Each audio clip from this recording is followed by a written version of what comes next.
আল্লাহ হাফেজ। কিন্তু আমার গল্প আসলে এখানেই শেষ নয়। আরও অনেক কিছু ঘটেছে যা আমি আপনাদের বলিনি। তানভীরের সাথে যোগাযোগ বন্ধ করার ৩ বছর পর একটা অবিশ্বাস্য ঘটনা ঘটল। একদিন সকালে আমি বাজার থেকে ফিরছিলাম। হঠাৎ দেখি আমার বাড়ির সামনে একটা অপরিচিত মেয়ে দাঁড়িয়ে আছে। তার সাথে একটা ছোট বাচ্চা। মেয়েটা আমাকে দেখে এগিয়ে এল। বলল, আপনি কি রিমা আন্টি? আমি বললাম, হ্যাঁ। তুমি কে? মেয়েটা বলল, আমি প্রিয়াঙ্কা, তানভীর ভাইয়ার স্ত্রী। আমি চমকে গেলাম। তানভীর আবার বিয়ে করেছে? আমি জিজ্ঞেস করলাম, তানভীর কোথায়? প্রিয়াঙ্কা বলল, উনি কানাডায়। আমি বাংলাদেশ এসেছি আপনার সাথে দেখা করতে। আমি বললাম, কেন? প্রিয়াঙ্কা বলল, আমার কিছু কথা আছে কি। আমি তাকে বাড়িতে নিয়ে এলাম। চা খাওয়ালাম। প্রিয়াঙ্কা বলল, আন্টি, তানভীর ভাই আমার সাথে ভালো ব্যবহার করেন না। আমি জিজ্ঞেস করলাম, কী রকম? প্রিয়াঙ্কা বলল, উনি আমাকে আপনার নামে ডাকেন। রিমা বলে, গি। আমার মনে পড়ল নিশার কথা। তানভীর আবার একই কাজ করছে।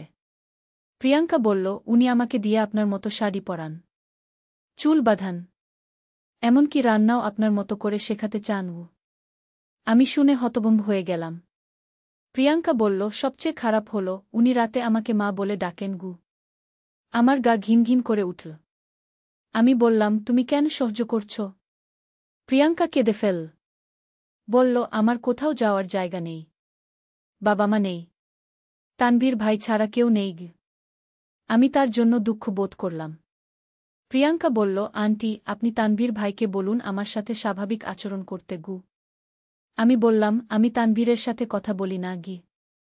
প্রিয়াঙ্কা অবাক হয়ে জিজ্ঞেস করল, কেন? আমি তাকে সংক্ষেপে তানভীরের সমস্যার কথা বললাম। প্রিয়াঙ্কা শুনে বলল, তাহলে তো আমি বুঝতে পারছি কেন উনি আমার সাথে এমন করেন। আমি বললাম, তুমি তানভীরকে ছেড়ে চলে এসো। প্রিয়াঙ্কা বলল, কোথায় যাব? আর এই বাচ্চার কি হবে? আমি বাচ্চাটার দিকে তাকালাম। বছর 2 হবে।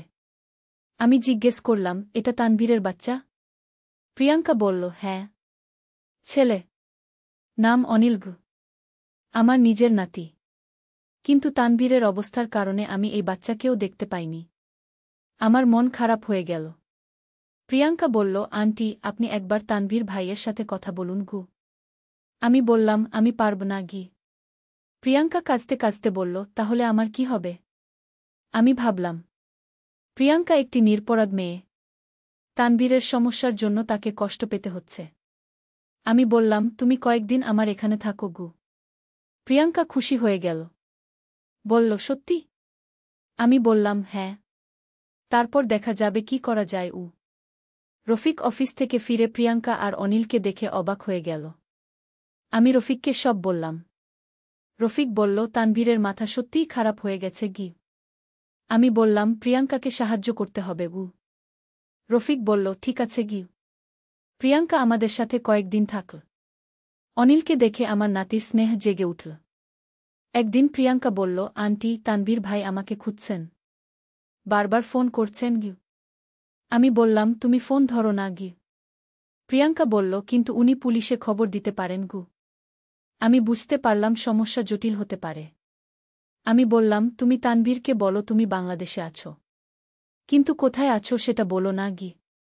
প্রিয়াঙ্কা রাজি হল।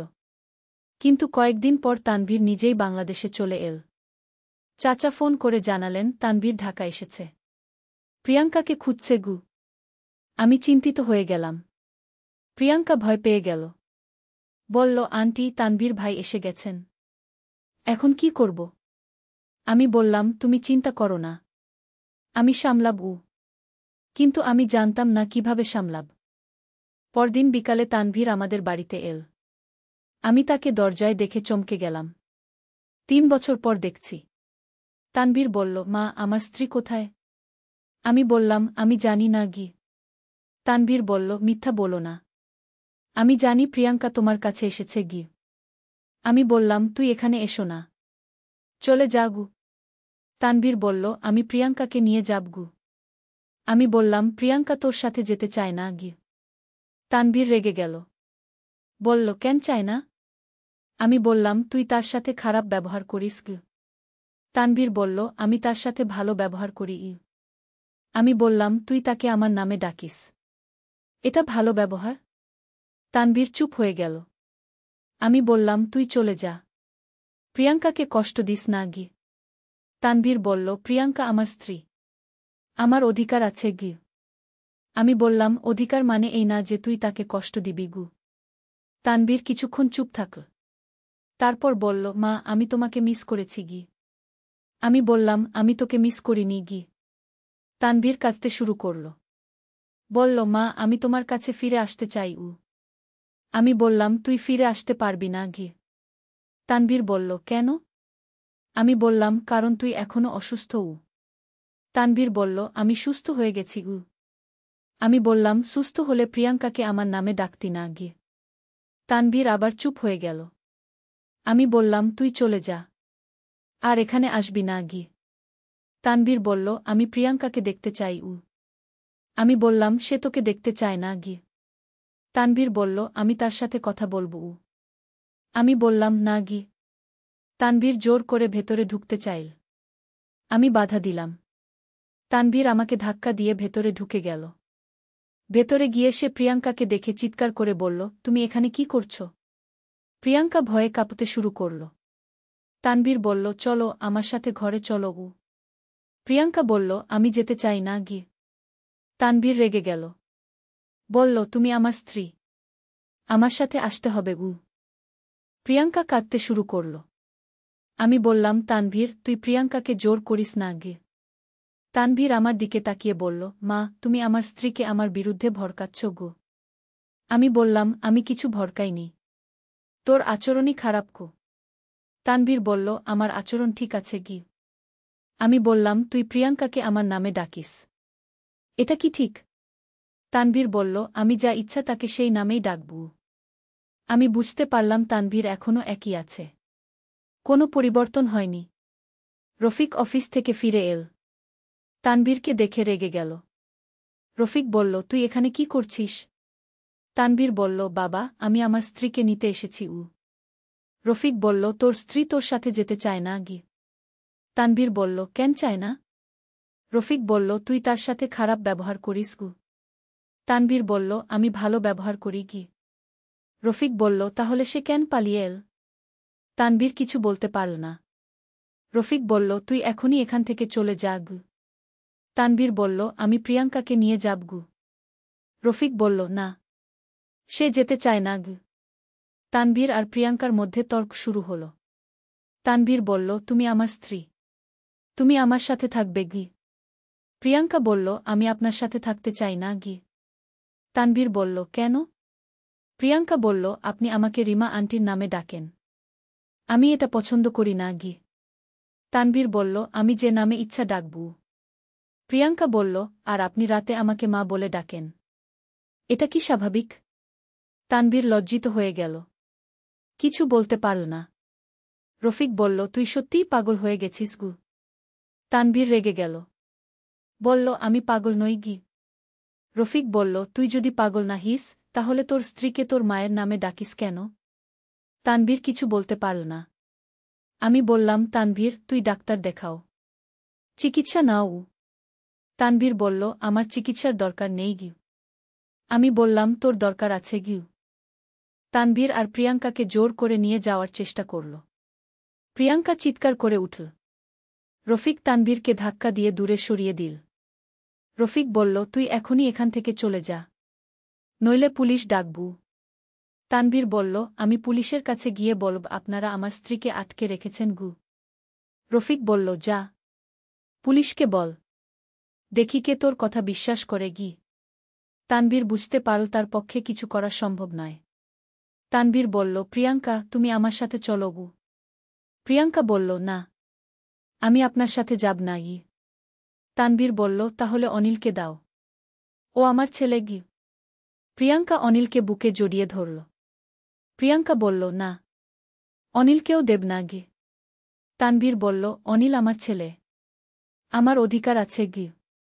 রফিক বলল, তুই যদি ছেলেকে ভালোবাসিস, তাহলে তার মায়ের সাথে ভালো ব্যবহার করতি গু। তানভীর কিছু বলতে পারল না। আমি বললাম, তানভীর, তুই যা। আমরা প্রিয়াঙ্কা আর অনিলের যত্ন নেব গু। তানভীর কাঁদতে শুরু করল। বলল, মা, তুমি আমার পরিবার ভেঙে দিচ্ছ গু। আমি বললাম, তুই নিজেই তোর পরিবার ভেঙেছিস গু। তানভীর বলল, আমি কি করেছি? আমি বললাম, তুই প্রিয়াঙ্কার সাথে খারাপ ব্যবহার করেছিস উ। তানভীর বলল, আমি তাকে ভালোবাসি উ। আমি বললাম, এটা ভালোবাসা না, এটা অসুস্থতা গু। তানভীর অনেকক্ষণ চুপ থাকল। তারপর বলল, তাহলে আমি কি করব? আমি বললাম, তুই ডাক্তার দেখাও উ। তানভীর বলল, ডাক্তার দেখিয়েও তো কোনো লাভ হল না গে। আমি বললাম, আরও ভালো ডাক্তার দেখাও উ। তানভীর ভাবল। তারপর বলল, ঠিক আছে, আমি চিকিৎসা নেব উ। আমি একটু আশা পেলাম। তানভীর বলল, কিন্তু চিকিৎসা করতে গেলে প্রিয়াঙ্কা আর অনিলকে আমার কাছে থাকতে হবে গু। আমি বললাম, প্রিয়াঙ্কা তোর সাথে থাকতে চায় না গি। তানভীর বলল, তাহলে আমি চিকিৎসা নেব না গি। আমি বুঝতে পারলাম তানভীর আবার শর্ত দিচ্ছে। আমি বললাম, তুই যদি সত্যিই ভালো হতে চাস তাহলে একা চিকিৎসা নে গি। তানভীর বলল, আমি একা পারব না গি। আমি বললাম, তাহলে তুই ভালো হতে পারবি না গি। তানভীর হতাশ হয়ে গেল। শেষে তানভীর চলে গেল, কিন্তু হুমকি দিয়ে গেল যে সে ফিরে আসবে। প্রিয়াঙ্কা আমাকে বলল, আন্টি, তানভীর ভাই আবার আসবেন গু। আমি বললাম, তুমি চিন্তা করো না, আমরা তোমাকে রক্ষা করব উ। কিন্তু আমি জানতাম এটা সহজ হবে না। পরদিন তানভীর আবার এল, এবার পুলিশ নিয়ে। তানভীর পুলিশকে বলল, এরা আমার স্ত্রী আর ছেলেকে আটকে রেখেছে গিউ। পুলিশ আমাদের জিজ্ঞাসাবাদ করল। আমি পুলিশকে সব সত্যি কথা বললাম। তানভীরের মানসিক অবস্থার কথা বললাম। প্রিয়াঙ্কাও তার কথা বলল। পুলিশ তানভীরকে জিজ্ঞেস করল, আপনি আপনার স্ত্রীকে অন্য নামে ডাকেন? তানভীর কিছু বলতে পারল না। পুলিশ বলল, আপনার স্ত্রী যদি আপনার সাথে থাকতে না চান তাহলে আমরা জোর করতে পারি না গি। তানভীর রেগে গেল। বলল, কিন্তু সে আমার স্ত্রী গো। পুলিশ বলল, স্ত্রী হলেও তার ইচ্ছার বিরুদ্ধে জোর করা যায় না গে। তানভীর হতাশ হয়ে গেল। পুলিশ চলে গেল। তানভীরও চলে গেল। কিন্তু আমি জানতাম তানভীর হাল ছাড়বে না। সত্যিই কয়েকদিন পর তানভীর আবার এল, এবার একা। তানভীর বলল, মা, আমি তোমার কাছে মাফ চাইছি গু। আমি অবাক হয়ে গেলাম। তানভীর বলল, আমি বুঝতে পেরেছি আমি ভুল করেছি উ। আমি বললাম, সত্যি? তানভীর বলল, হ্যাঁ, আমি প্রিয়াঙ্কার সাথে ভালো ব্যবহার করিনি গি। আমি বললাম, তাহলে তুই কি করবি? তানভীর বলল, আমি চিকিৎসা নেব, ভালো হয়ে যাব উ। আমি বললাম, তুই সত্যি চিকিৎসা নিবি? তানভীর বলল, হ্যাঁ, কিন্তু প্রিয়াঙ্কা আর অনিল আমার কাছে থাকবে গু। আমি বললাম, প্রিয়াঙ্কা রাজি হলে গু। তানভীর প্রিয়াঙ্কাকে বোঝাতে চাইল। তানভীর বলল, প্রিয়াঙ্কা, আমি তোমার কাছে মাফ চাইছি, আমি ভুল করেছি উ। প্রিয়াঙ্কা বলল, আপনি সত্যিই ভুল বুঝতে পেরেছেন? তানভীর বলল, হ্যাঁ, আমি আর তোমাকে রিমা নামে ডাকব না গি। প্রিয়াঙ্কা বলল, আর রাতে মা বলে ডাকবেন না? তানভীর লজ্জিত হয়ে বলল, না, আর করব না গি। প্রিয়াঙ্কা ভাবল। তারপর বলল, আপনি যদি সত্যিই চিকিৎসা নেন তাহলে আমি চেষ্টা করব গু। তানভীর খুশি হয়ে গেল। কিন্তু আমার মন বলছিল এটা স্থায়ী হবে না। তবুও আমি একটা সুযোগ দিতে চাইলাম। আমি বললাম, ঠিক আছে তানভীর, তুই চিকিৎসা নে, আমরা দেখব। তানভীর প্রিয়াঙ্কা আর অনিলকে নিয়ে চলে গেল। কিন্তু আমার মন অশান্ত ছিল। আমি জানতাম তানভীর এত সহজে ভালো হবে না। মাস তিনেক শান্তি ছিল। প্রিয়াঙ্কার কাছ থেকে কোনো খারাপ খবর আসল না। আমি ভাবলাম হয়তো সত্যিই তানভীর ভালো হয়ে যাচ্ছে। কিন্তু একদিন প্রিয়াঙ্কা কাঁদতে কাঁদতে ফোন করল। প্রিয়াঙ্কা বলল, আন্টি, তানভীর ভাই আবার আগের মতো হয়ে গেছেন গু। আমার মন খারাপ হয়ে গেল। আমি জিজ্ঞেস করলাম, কি হয়েছে? প্রিয়াঙ্কা বলল, উনি আবার আমাকে রিমা নামে ডাকতে শুরু করেছেন গু। আমি বললাম, ডাক্তার দেখাচ্ছে না? প্রিয়াঙ্কা বলল, প্রথম দিকে দেখাচ্ছিলেন, এখন বন্ধ করে দিয়েছেন গু। আমি বললাম, কেন? প্রিয়াঙ্কা বলল, বলেন ডাক্তারের দরকার নেই, উনি ভালো আছেন গি। আমি বুঝতে পারলাম তানভীর আবার আগের মতো হয়ে গেছে। আমি প্রিয়াঙ্কাকে বললাম, তুমি আবার আমাদের কাছে চলে এসো উ। প্রিয়াঙ্কা বলল, তানভীর ভাই আমাকে যেতে দেবেন না গি। আমি বললাম, তুমি সুযোগ খুঁজে পালিয়ে এসো উ। প্রিয়াঙ্কা বলল, ঠিক আছে। চেষ্টা করব। কয়েকদিন পর প্রিয়াঙ্কা অনিলকে নিয়ে আবার আমাদের কাছে এল। এবার তার অবস্থা আরও খারাপ লাগছিল। আমি জিজ্ঞেস করলাম, কি হয়েছে? প্রিয়াঙ্কা বলল, তানভীর ভাই এবার আরও খারাপ হয়ে গেছেন গু। আমি বললাম, কি রকম? প্রিয়াঙ্কা বলল, উনি এখন আমাকে দিয়ে আপনার ছবির সামনে পূজা করান গু। আমি চমকে গেলাম। কি? প্রিয়াঙ্কা বলল, হ্যাঁ। উনি আপনার একটা ছবি ফ্রেম করে রেখেছেন। সেই ছবির সামনে ফুল দিয়ে মালা দিয়ে পূজা করেন। আর আমাকে দিয়েও করান গু। আমার গা ঘিন ঘিন করে উঠল। প্রিয়াঙ্কা বলল, আর উনি সেই ছবির সাথে কথা বলেন। বলেন, রিমা, আমি তোমাকে ভালোবাসি। আমি শুনে গা শিউরে উঠল। প্রিয়াঙ্কা বলল, সবচেয়ে খারাপ কথা হল, উনি রাতে সেই ছবিকে নিয়ে ঘুমান। আর আমাকে বলেন ছবিকে মা বলে ডাকতে ইউ। আমি বুঝতে পারলাম তানভীরের অবস্থা আরও গুরুতর হয়ে গেছে। আমি প্রিয়াঙ্কাকে বললাম, তুমি এবার আর তানভীরের কাছে ফিরে যেও না গিয়ে। প্রিয়াঙ্কা বলল, আমিও তাই ভাবছি গু। আমি বললাম, তুমি ডিভোর্স করে দাও উ। প্রিয়াঙ্কা বলল, কিন্তু অনিলের কি হবে? আমি বললাম, অনিলকে আমরা মানুষ করব উ। প্রিয়াঙ্কা কিছুক্ষণ ভেবে বলল, ঠিক আছে গি। কিন্তু ডিভোর্সের কাজ শুরু করার আগেই তানভীর আবার এসে হাজির। এবার তানভীরের অবস্থা দেখে আমি ভয় পেয়ে গেলাম। তানভীর এলোমেলো চুল, নোংরা কাপড়। মনে হচ্ছে কয়েকদিন গোসল করেনি। তানভীর আমাকে দেখে বলল, মা, তুমি আমার স্ত্রীকে আবার আটকে রেখেছ গু। আমি বললাম, প্রিয়াঙ্কা নিজেই এসেছে গু। তানভীর বলল, তুমি তাকে ভুল বুঝিয়েছ গু। আমি বললাম, আমি কিছু বুঝাইনি। তোর আচরণেই সে ভয় পেয়েছে গি। তানভীর বলল, আমার আচরণে কি সমস্যা? আমি বললাম, তুই আমার ছবি নিয়ে পূজা করিস গু। তানভীর বলল, হ্যাঁ। তোমাকে আমি পূজা করি। তুমি আমার দেবী গু। আমি শুনে আরও ভয় পেয়ে গেলাম। আমি বললাম, এসব পাগলামি। তুই ডাক্তার দেখাও উ। তানভীর বলল, আমি পাগল নই। আমি তোমাকে ভালোবাসি উ। আমি বললাম, এটা ভালোবাসা না। এটা অসুস্থতা গু। তানভীর রেগে গেল। বলল, তুমি আমাকে বুঝো না গি। তানভীর প্রিয়াঙ্কাকে দেখে বলল, চলো বাড়ি চলো উ। প্রিয়াঙ্কা বলল, আমি যাব না গি। তানভীর বলল, কেন? প্রিয়াঙ্কা বলল, আপনি আমার সাথে খারাপ ব্যবহার করেন গু। তানভীর বলল, আমি কি খারাপ ব্যবহার করি? প্রিয়াঙ্কা বলল, আপনি আমাকে দিয়ে রিমা আন্টির ছবির পূজা করান উ। তানভীর বলল, এতে সমস্যা কি? রিমা আমার মা। তার পূজা করা উচিত কি?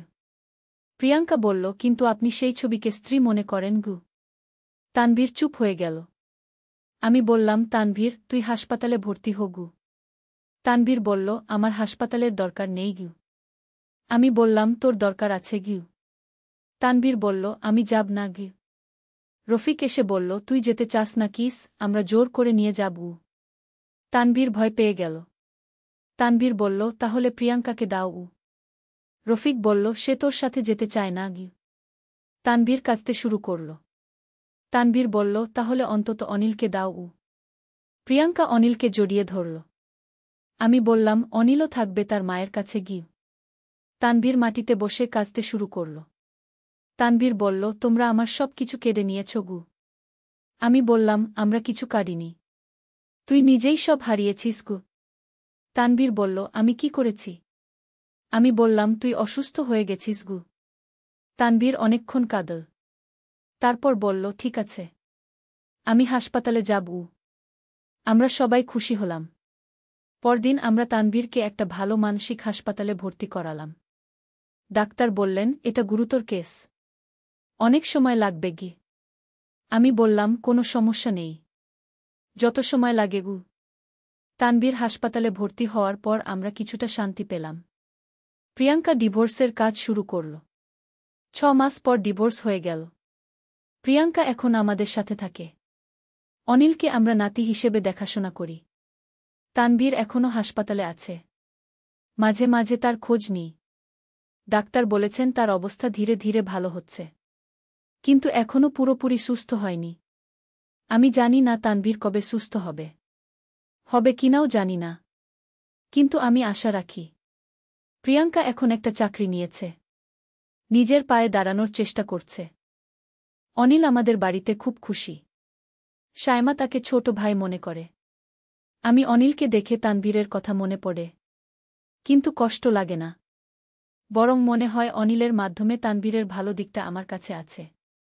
একদিন প্রিয়াঙ্কা আমাকে বলল, আন্টি, আমি আপনাদের সাথে সারা জীবন থাকতে চাই। আমি বললাম, তুমি আমাদের মেয়ের মতো। প্রিয়াঙ্কা খুশি হয়ে গেল। আমি ভাবি, জীবনে অনেক কষ্ট এসেছিল, কিন্তু প্রিয়াঙ্কা আর অনিলকে পেয়ে আমি সেই কষ্ট ভুলে গেছি। তানবীর যদি সুস্থ হয়ে যায় তাহলে হয়তো আমরা আবার একসাথে থাকতে পারব। কিন্তু তানবীর সুস্থ না হলেও আমাদের জীবন চলবে। প্রিয়াঙ্কা আর অনিল আছে, শায়মা আছে, রফিক আছে, আমার পরিবার আছে। এটাই যথেষ্ট। আমার এই দীর্ঘ গল্প এখানেই শেষ। কিন্তু জীবন তো এখনও চলমান। হয়তো আরও অনেক ঘটনা ঘটবে। ভালো কিংবা মন্দ যাই হোক, আমি মোকাবেলা করব। কারণ আমি এখন অনেক শক্তিশালী। আমি জীবনের সব পরীক্ষায় উত্তীর্ণ হয়েছি। এখন আর কিছুতেই ভয় নেই। যারা আমার গল্প শুনলেন তারা এই শিক্ষা নিন যে জীবনে যত কষ্টই আসুক, হাল ছাড়া যাবে না। সময় সব কিছুর সমাধান করে দেয়। আর পরিবার সব সময় পাশে থাকে। তানবীর যদিও অসুস্থ, তবুও সে আমার ছেলে। আমি তার জন্য প্রার্থনা করি। প্রিয়াঙ্কা আর অনিল আমার পরিবারের অংশ। আমি তাদের ভালোবাসি। শায়মা আমার আদরের মেয়ে। রফিক আমার জীবনের সঙ্গী। আমি সবাইকে নিয়ে খুশি। জীবন সুন্দর। কষ্ট থাকলেও জীবন সুন্দর। আমি বেঁচে থাকতে ভালোবাসি। আমি জীবনকে ভালোবাসি। আর আমি আশা করি আমার গল্প শুনে অনেকেই অনুপ্রেরণা পাবেন। জীবনে যত সমস্যাই আসুক, লড়াই করে এগিয়ে যেতে হবে। হাল ছাড়লে চলবে না। আমার মতো করে জিতে যেতে হবে। এই কামনা রেখে আজকের মতো বিদায় নিচ্ছি। সবাই ভালো থাকুন, খুশি থাকুন। আল্লাহ হাফেজ। কিন্তু আরও একটা গুরুত্বপূর্ণ কথা বলতে চাই। তানবীর হাসপাতালে থাকার 1 বছর পর একটা অবিশ্বাস্য ঘটনা ঘটল। ডাক্তার ফোন করে জানালেন যে তানবীরের অনেক উন্নতি হয়েছে। ডাক্তার বললেন তানবীর এখন অনেক স্বাভাবিক। তাকে বাড়িতে নিয়ে যেতে পারেন। আমি অবাক হয়ে গেলাম। আমি জিজ্ঞেস করলাম, সত্যি? ডাক্তার বললেন, হ্যাঁ। তবে নিয়মিত ওষুধ খেতে হবে। আর মাসে একবার চেক আপ করতে আসতে হবে। আমি খুশি হয়ে গেলাম। আমি প্রিয়াঙ্কাকে বললাম। প্রিয়াঙ্কা বলল, সত্যি ভালো হয়ে গেছেন? আমি বললাম, ডাক্তার তো তাই বলেছেন। প্রিয়াঙ্কা বলল, তাহলে দেখি উনি এখন কেমন। আমরা হাসপাতালে গিয়ে তানবীরের সাথে দেখা করলাম। তানবীরকে দেখে মনে হলো সত্যিই অনেক ভালো। তানবীর আমাকে দেখে বলল, মা, আমি এখন ভালো আছি। আমি বললাম, সত্যি? তানবীর বলল, হ্যাঁ মা। আমি বুঝতে পেরেছি আমি কি ভুল করেছি। তানবীর প্রিয়াঙ্কার দিকে তাকিয়ে বলল, প্রিয়াঙ্কা, আমি তোমার কাছে মাফ চাইছি। আমি তোমার সাথে খুব খারাপ ব্যবহার করেছি। প্রিয়াঙ্কা বলল, আপনি সত্যিই সুস্থ হয়ে গেছেন? তানবীর বলল, হ্যাঁ। আমি এখন বুঝি যে আমার আচরণ কত ভুল ছিল। তানবীর অনিলকে দেখে বলল, এটা আমার ছেলে? প্রিয়াঙ্কা বলল, হ্যাঁ। তানবীর অনিলকে কোলে নিল। অনিল কাঁদতে শুরু করল না। তানবীর বলল, আমি একজন খারাপ বাবা ছিলাম। এখন আমি ভালো বাবা হতে চাই। আমি তানবীরের কথা শুনে বিশ্বাস করলাম যে সে সত্যিই ভালো হয়ে গেছে। আমি বললাম, তুই বাড়িতে চলে আয়। তানবীর খুশি হয়ে গেল। কিন্তু প্রিয়াঙ্কা সংশয়ে ছিল। প্রিয়াঙ্কা আমাকে আলাদা করে বলল, আন্টি, আমি ভয় পাচ্ছি। আমি বললাম, কেন? প্রিয়াঙ্কা বলল, আগেও তো তানবীর ভাই ভালো হওয়ার ভান করেছিলেন। আমি বুঝতে পারলাম প্রিয়াঙ্কার ভয় স্বাভাবিক। আমি বললাম, আমরা সবাই লক্ষ্য রাখব। কোনো সমস্যা হলে আবার হাসপাতালে পাঠিয়ে দেব। প্রিয়াঙ্কা রাজি হল। তানবীর বাড়িতে এল। প্রথম কয়েকদিন সব ভালো ছিল। তানবীর আমার সাথে স্বাভাবিক কথা বলছিল। প্রিয়াঙ্কার সাথেও ভালো ব্যবহার করছিল। প্রিয়াঙ্কাকে আর রিমা নামে ডাকছিল না। অনিলের যত্ন নিচ্ছিল। আমি ভাবলাম সত্যিই তানবীর ভালো হয়ে গেছে। 2 মাস ভালোই কাটল। তানবীর চাকরি খোঁজা শুরু করল। একটা চাকরিও পেয়ে গেল। আমি খুশি হলাম। কিন্তু 3য় মাসে আবার সমস্যা শুরু। তানবীর আবার আমার দিকে অদ্ভুতভাবে তাকাতে শুরু করল।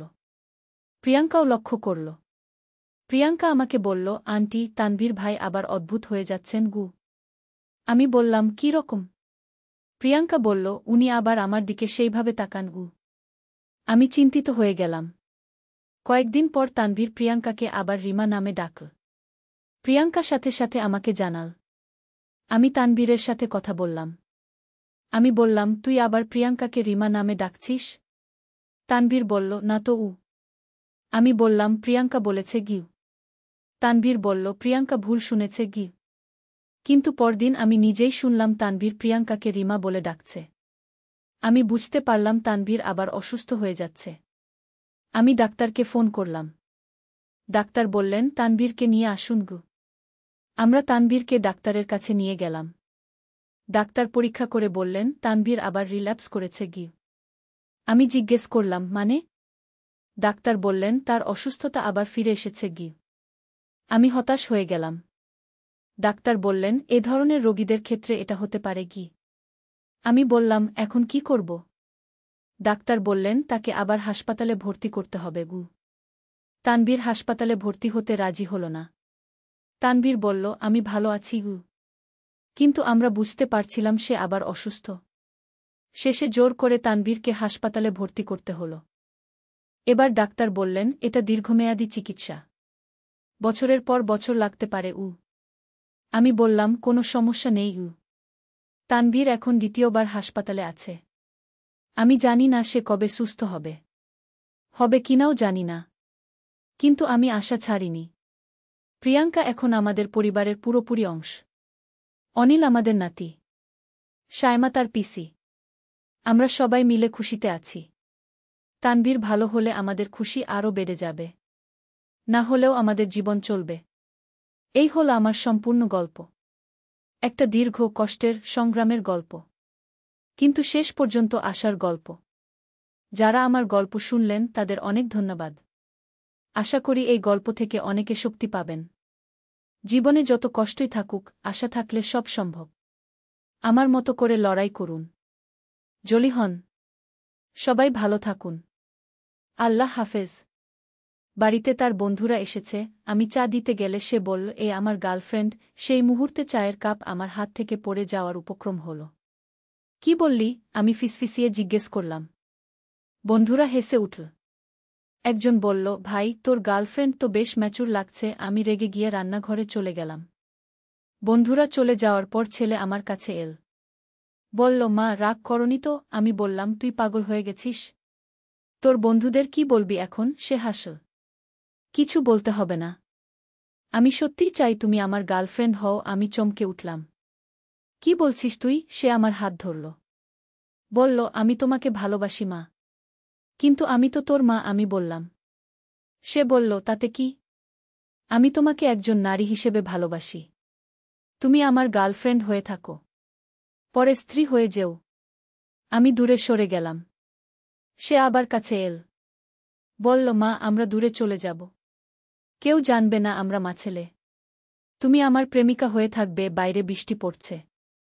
এই গল্পটি সম্পূর্ণ শুনলে আপনাদের পানি অটোমেটিক বের হয়ে যাবে। সো যত দ্রুত সম্ভব হাতের কাছে টিস্যু নিয়ে বসে পড়ো। বিছানার চাদর যেন নষ্ট না হয় সেটা সম্পূর্ণ খেয়াল রাখার অনুরোধ জানিয়ে গল্পটি এখন শুরু করব। তার আগে সর্বশেষ অনুরোধ, দয়া করে এমন পানি বের করার গল্প নিয়মিত শুনতে আমাদের চ্যানেলটি সকলেই সাবস্ক্রাইব করুন। ধন্যবাদ। হ্যালো বন্ধুরা, আমার নাম রিমা খান। আমার বয়স ৪৪ বছর। আমার স্বামীর নাম রফিক খান, বয়স ৪৭ বছর। আমাদের ২ সন্তান, তানভীর আর সায়মা। তানভীর ২১ বছর বয়সী, বিশ্ববিদ্যালয়ে পড়ে। সায়মা ১৪ বছর বয়সী, স্কুলে যায়। আজকের ঘটনাটা আমার জীবনের সবচেয়ে অদ্ভুত দিন ছিল। সকাল থেকেই কেমন যেন অস্বস্তি লাগছিল। রফিক অফিসে গেছে, সায়মা স্কুলে। তানভীর কলেজ থেকে ফিরে এসে বলল তার কয়েকজন বন্ধু আসবে। আমি ভাবলাম কোনো সমস্যা নেই, বরং ভালো। ছেলেটার বন্ধুবান্ধব আছে। দুপুরের দিকে ৩-৪ জন ছেলে এল। সবাই তানভীরের বয়সী। আমি তাদের জন্য চা বানালাম। নাস্তার সাথে কিছু বিস্কুট দিলাম। তারা বসে গল্প করছিল, আমি রান্নাঘরে কাজ করছিলাম। হঠাৎ শুনলাম তানভীর তার বন্ধুদের বলছে, আরে তোরা আমার গার্লফ্রেন্ডকে দেখলি না? আমি ভাবলাম, এ তো বলেনি যে কোনো মেয়ে বন্ধু আছে। তাহলে কোথায়? আমি চা নিয়ে গেলাম। তানভীর আমাকে দেখিয়ে বলল, এ আমার গার্লফ্রেন্ড উ। আমার হাত থেকে চায়ের ট্রেটা প্রায় পড়ে যাচ্ছিল। কোনোমতে ধরে রাখলাম। মুখে একটা হাসি ফুটিয়ে বললাম, তোরা চা খা, আমি আসছি কিন্তু ভেতরে ভেতরে রাগে ফুঁসছি। ছেলেটা কি বোকামি করছে? বন্ধুরা হাসতে হাসতে বলল, ভাই তোর গার্লফ্রেন্ড তো বেশ পরিপক্ক লাগছে। আমি রান্নাঘরে চলে গেলাম। মনে মনে ভাবলাম, এই ছেলেটাকে একটু বুঝিয়ে বলতে হবে। এভাবে মজা করার জিনিস নয়। বন্ধুরা চলে যাওয়ার পর তানভীর আমার কাছে এল। বলল, মা রাগ করেছ? আমি বললাম, তুই পাগল হয়ে গেছিস? তোর বন্ধুদের সামনে এসব কি বলছিস? তারা কি ভাববে? তানভীর হেসে বলল, কিছু ভাববে না মা। আমি যা বলেছি সেটাই সত্যি গু। মানে? আমি অবাক হয়ে বললাম। আমি সত্যিই চাই তুমি আমার গার্লফ্রেন্ড হও, তানভীর বলল। আমি চমকে উঠলাম। কি বলছিস তুই? তুই তো আমার ছেলে। তানভীর আমার হাত ধরতে গেল। আমি সরে গেলাম। সে বলল, মা আমি তোমাকে ভালোবাসি। একজন নারী হিসেবে ভালোবাসি। তুই কি বলছিস জানিস? আমি তোর মা গো, আমি কঠোর স্বরে বললাম। তাতে কি হয়েছে? আমি তোমাকে একজন নারী হিসেবে দেখি। তুমি আমার গার্লফ্রেন্ড হয়ে থাকো, পরে স্ত্রী হয়ে যেও। আমি দূরে সরে গেলাম। মাথা ঘুরছে। এ কি শুনছি? তানভীর আবার কাছে এল। বলল, মা আমরা এখান থেকে দূরে চলে যাব। কেউ জানবে না আমরা মা ছেলে। তুমি আমার প্রেমিকা হয়ে থাকবে গি। বাইরে বৃষ্টি পড়তে শুরু করল। আকাশ কালো হয়ে এল। আমি জানালার দিকে তাকালাম। মনটা বিষণ্ণ হয়ে গেল। তুই কি বলছিস জানিস? এসব কথা মুখে আনতে নেই গিয়ে আমি বললাম। কিন্তু তানভীর থামল না। সে বলতে থাকল, মা আমি জানি এটা স্বাভাবিক নয়। কিন্তু আমার মন বলছে। তুমি আমার জন্য নিখুঁত একজন নারী। তুমি আমাকে বুঝো। আমি তোমাকে ভালোবাসি। আমি রাগে ফেটে পড়লাম। চুপ কর। এসব বাজে কথা আর বলবি না। আমি তোর মা। তুই আমার সন্তান। এর বেশি কিছু নয় গু। তানভীর হতাশ হয়ে বলল, মা আমি সিরিয়াস। আমি তোমাকে চাই। আমি তার দিকে তাকালাম। তার চোখে একটা অদ্ভুত চাহনি। এ কি হচ্ছে? আমার নিজের ছেলে আমার সাথে এমন কথা বলছে। হঠাৎ বাজ পড়ার শব্দ হল। আমি চমকে উঠলাম। বৃষ্টি আরও জোরে হল। ঘরের ভেতর অন্ধকার হয়ে এল। তুই একটু বিশ্রাম নে। মাথা ঠিক নেই তোর গু, আমি বললাম। তানভীর বলল, মা আমার মাথা একদম ঠিক আছে। আমি যা বলছি সব ভেবেচিন্তে বলছি। আমি রান্নাঘরে গিয়ে এক গ্লাস পানি খেলাম। মাথা ঠান্ডা করার চেষ্টা করলাম। এ কি হচ্ছে আমার সাথে? আমার নিজের ছেলে আমাকে নিয়ে এমন কথা ভাবছে। তানভীর আমার পেছনে এল। বলল, মা আমি জানি তুমি অবাক হয়েছ। কিন্তু আমি সত্যি বলছি। আমি তোমাকে ভালোবাসি। একজন পুরুষ যেভাবে একজন নারীকে ভালোবাসে সেভাবে গু। আমি পিছনে ঘুরে তাকালাম। তুই কি জানিস তুই কি বলছিস? এটা পাপ। এটা সমাজে গ্রহণযোগ্য নয়। আমি জানি মা। কিন্তু ভালোবাসার কোনো নিয়ম নেই। আমি তোমাকে দেখে বড় হয়েছি। তুমি আমার আদর্শ নারী। আমি কোনো মেয়েতে তোমার মতো গুণ পাই না গি। আমি মাথা নাড়লাম। না, এসব ভুল কথা। তুই আমার ছেলে। আমি তোর মা। এর বেশি কিছু হতে পারে না গি। তানভীর আমার কাছে এগিয়ে এল। বলল, মা আমি তোমাকে খুশি রাখব। আমি তোমার যত্ন নেব। তুমি আমার সব কিছু গু। আমি পিছিয়ে গেলাম। দূর হ। আমার কাছে এস না গি। বৃষ্টির শব্দ আরও জোরে হল। মনে হচ্ছে প্রকৃতিও যেন রেগে গেছে। আমি জানালার দিকে তাকালাম। বিদ্যুৎ চমকাচ্ছে। তানভীর বলল, মা তুমি আমার কথা ভাবো। আমি তোমাকে সুখী করতে পারব। তুই আমাকে সুখী করতে চাস? তাহলে এসব বাজে কথা বন্ধ কর। একটা ভালো মেয়ে খুঁজে বিয়ে কর। আমি তোর শাশুড়ি হব। আমি বললাম। তানভীর মাথা নাড়ল। না মা। আমি কোনো মেয়েকে বিয়ে করব না। আমি শুধু তোমাকে চাই। আমি রেগে গেলাম।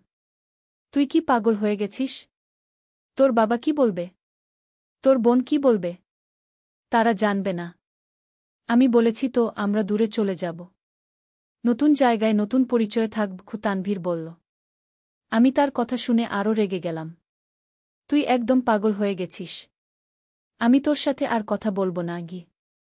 আমি তার থেকে দূরে গিয়ে বসলাম। মনটা খুব খারাপ হয়ে গেল। আমার নিজের ছেলে আমাকে নিয়ে এমন ভাবনা ভাবছে। এটা কি ধরনের পরিস্থিতি? তানভীর আমার কাছে এসে মেঝেতে বসল। বলল, মা, আমি তোমাকে কষ্ট দিতে চাই না, কিন্তু আমি তোমাকে ছাড়া থাকতে পারব না গি। আমি তার দিকে তাকালাম। তার চোখে পানি। সে কাঁদছে। একটা ছেলে তার মায়ের জন্য কাঁদছে। কিন্তু এ তো স্বাভাবিক কান্না নয়। তুই কেন এমন হয়ে গেলি? আমি জিজ্ঞেস করলাম। তানভীর বলল, আমি কোনো খারাপ কথা বলিনি। শুধু বলেছি তোমার কথা মনে পড়ে কু। আমি বললাম, এভাবে মনে পড়া ভুল গু। তানভীর বলল, কিন্তু আমি কিছু করতে পারছি না গি। আমি কাপড় মেলে ভেতরে চলে গেলাম। তানভীর আমার পেছনে এল। মা, তুমি রেগে গেছ? তানভীর বলল। আমি বললাম, আমি তোকে বলেছিলাম এসব কথা বলবি না গি। তানভীর বলল, আমি সরি। আর বলব না গি। কিন্তু পরদিনই আবার একই রকম। তানভীর আমার সাথে থাকতে চায়। আমার কাছে বসতে চায়। আমার কাজে সাহায্য করতে চায়। আমি বুঝতে পারছিলাম ছেলেটা তার প্রমিস রাখতে পারছে না। তার অনুভূতি এখনও আগের মতোই। একদিন রাতে আমি রান্নাঘরে পানি খেতে গেলাম। তানভীর সেখানে বসে আছে। তুই কি করছিস? আমি জিজ্ঞেস করলাম। তানভীর বলল, ঘুম আসছে না গি। আমি পানি খেয়ে যেতে গেলাম। তানভীর বলল, মা, তুমি আমার স্বপ্নে আসো গু। আমি থমকে দাঁড়ালাম। কি বললি? তানভীর বলল, আমি যখনই ঘুমাই তোমাকে দেখি গু। আমি রেগে গেলাম। তুই আবার সেই কথা বলছিস? তানভীর বলল, আমি মিথ্যা বলছি না গি। আমি বললাম, তুই তোর রুমে যা। আমার সাথে কথা বলিস না গি। তানভীর বলল, মা, আমি কিছু খারাপ করিনি গি। আমি বললাম, তুই যা ভাবছিস সেটাই খারাপ। তানভীর কাঁদতে শুরু করল। বলল, মা, আমি কি করব? আমি তো আমার মনকে নিয়ন্ত্রণ করতে পারছি না গি। আমার মায়া হল। কিন্তু এই সমস্যার সমাধান কি? আমি বললাম, তুই একজন ডাক্তারের কাছে যা গু। তানভীর বলল, আমি পারব না গি। আমি বললাম, তাহলে তুই আবার বাড়ি ছেড়ে চলে যা গু। তানভীর ভয় পেয়ে গেল। বলল, না মা, আমি যেতে চাই না ঘে। আমি বললাম, তাহলে তুই নিজেকে কন্ট্রোল কর গু। তানভীর বলল, আমি চেষ্টা করছি গি। আমি তার রুমে চলে গেলাম। কিন্তু ঘুম আসছে না। ছেলেটার অবস্থা নিয়ে চিন্তা করছি। পরদিন সকালে তানভীর আমার কাছে এসে বলল, মা, আমি একটা সিদ্ধান্ত নিয়েছি গু। আমি জিজ্ঞেস করলাম, কি সিদ্ধান্ত? তানভীর বলল, আমি বিয়ে করব। আমি অবাক হয়ে গেলাম। সত্যি? তানভীর বলল, হ্যাঁ। হয়তো বিয়ে করলে আমার মন অন্যদিকে চলে যাবে গে। আমি খুশি হয়ে গেলাম। বললাম, এটা খুব ভালো সিদ্ধান্ত। তানভীর বলল, তুমি আমার জন্য মেয়ে দেখো গো। আমি বললাম, অবশ্যই। আমি দেখব। আমি সত্যিই খুশি হয়েছিলাম। ভাবলাম এবার হয়তো সব ঠিক হয়ে যাবে। আমি আত্মীয় স্বজনদের কাছে খোঁজখবর নিতে শুরু করলাম। কয়েকটা মেয়ের কথা এল। একটা মেয়ের বিয়ের কথা প্রায় ঠিক হয়ে গেল। মেয়েটার নাম রুমানা। খুব ভালো পরিবারের মেয়ে। পড়াশোনাও করে। আমি তানভীরকে বললাম, মেয়েটাকে একবার দেখবি? তানভীর বলল, ঠিক আছে গিয়ে। কিন্তু মেয়ে দেখার দিন তানভীর বলল, মা, আমি যেতে পারব না গ।